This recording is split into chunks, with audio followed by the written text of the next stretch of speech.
নমস্কার, welcome to Meghlina's moments YouTube channel. আপনারা সকলে ভালো আছেন নিশ্চয়ই। আজকের নতুন একটি রান্নার ভিডিও নিয়ে আপনাদের সামনে এসে হাজির হয়েছি।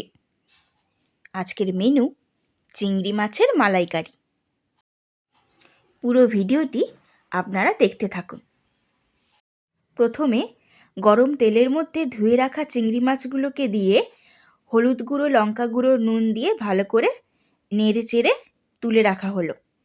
এরপর কড়াইয়ে গরম তেলে গরম মশলা ফোড়ন দিয়ে তার মধ্যে কিছুটা তেল গরম হয়ে আসার পর রসুন বাটা দিয়ে খানিক নাড়ার পরে দিয়ে দেওয়া হলো একে একে পেঁয়াজ বাটা।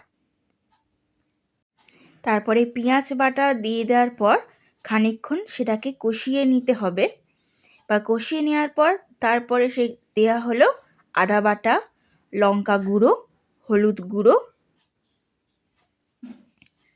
এবং কাশ্মীরি লাল লঙ্কার গুঁড়ো। তো এই সমস্ত মশলাগুলো দেওয়ার পর দিতে হবে সামান্য একটু চিনি স্বাদ মতো। তারপর আবার কিছুটা কষতে হবে। তারপরে কাজু বাটা, পোস্ত বাটা এবং চালমগজ বাটা সেটাকে দিয়ে দিতে হবে। তারপর আবার খানিকটা নেড়ে চেড়ে নিয়ে কম আঁচে সেটাকে কষতে হবে।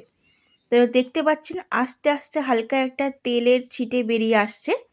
তো এর মাঝে নারকেলের মধ্যে গরম জল দিয়ে সেটাকে নিংড়ে নিয়ে সেই জলের মধ্যে যে দুধটা বার হলো তার মধ্যে খানিকটা আমুল দুধ মিশিয়ে সেটাকে নেড়ে চেড়ে খানিকক্ষণের জন্য রেখে দেওয়া হলো। এরপর চিংড়ি মাছগুলোকে কড়াইয়ের মধ্যে দিয়ে আবার খানিক কষিয়ে নেওয়ার পর সেই জলটা এই চিংড়ি মাছগুলোর মধ্যে ঢেলে দেওয়া হলো। এবার আস্তে আস্তে সেটাকে কম আঁচে ফুটতে দেওয়ার জন্য বসানো হলো। কালারটা খুব সুন্দর এসছে, তাই না বলুন? রান্না মোটামুটি হয়েই এসছে। আমার চিংড়ি মাছের মালাইকারি কিন্তু ভীষণ প্রিয়।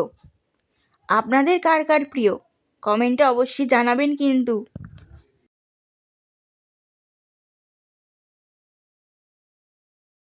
এবার উপর থেকে ছড়িয়ে দেওয়া হলো চেরা লঙ্কা, যাতে ঝালের স্বাদটা ঠিকঠাক মতন থাকে আর কি।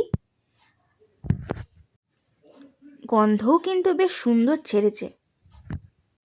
রান্না মোটামুটি শেষের দিকে।